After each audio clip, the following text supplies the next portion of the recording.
jump into the Kenya election. Yes. You know, it wasn't peace accord that solved violence in Kenya.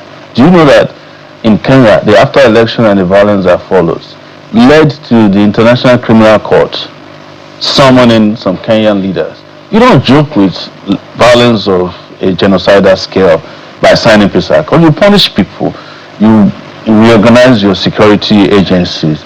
You take serious steps. You know, that's why I keep asking all of us, not you alone, why is nobody talking about the 40 plus people that died in Osun State? We've just forgotten them.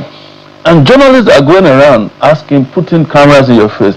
Oh, please, Sowore, please comment about the peaceful election that happened in Osun State. How can you say that the election in Osun State is peaceful when 40 people had to die because of that election? Well, we do know. Nobody's talking about them. Security agencies are quiet. Nobody has been arrested. Nobody is being prosecuted. Not even the senator who was inciting people has been taken anywhere else other than some people out at the police station to drink coffee. So it's one thing. It's one thing to note that, you know, it's one thing for people and civil societies and media to follow processes over a time. Yes. We do know that this 40 that has been announced or that has now been collated was as a result of close monitoring from about October last year in the run-up to the elections in Osun. It was not a one-day event where 40 people died. One person indeed, nobody should die, but it's way too much. It's way too much. Agreed. Yes, but the point I'm trying to say is that there wasn't a one-day event where 40 people lost their lives. We've seen events like that in this country where people have lost their lives in one fell swoop. That is the truth. Yeah. So I'm just wondering, whilst we continue to monitor events and hope that nothing of that sort will be witnessed in these elections, do you think that right now we have what we need on the ground to hold all parties accountable, to hold their feet to the fire?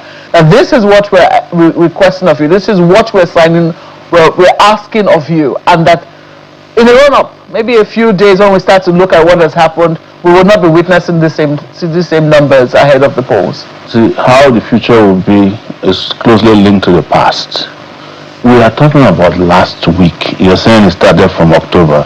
I am telling you what we saw on the ground, and you and I seen in reports. There are people who were killed in Osun State 2 weeks ago who are still in the morgue. All right? I'm saying that if we are going to tell me that you will guarantee peaceful and free election, you must take what has happened. Osun should be used as an example, especially the scale of violence there. We must identify the people who did it, make sure that they are facing trial for it. In other countries, there will be inquiries. It happened in Kenya.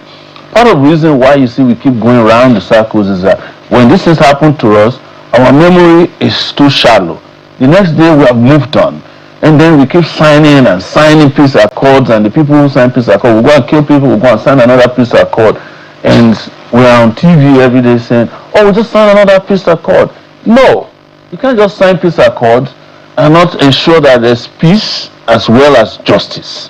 I'm asking for justice for victims of violence in Osun State. I'm very, very particular about that. If you want me to trust that the people who signed this one yesterday will not get away with their atrocities if they do it again.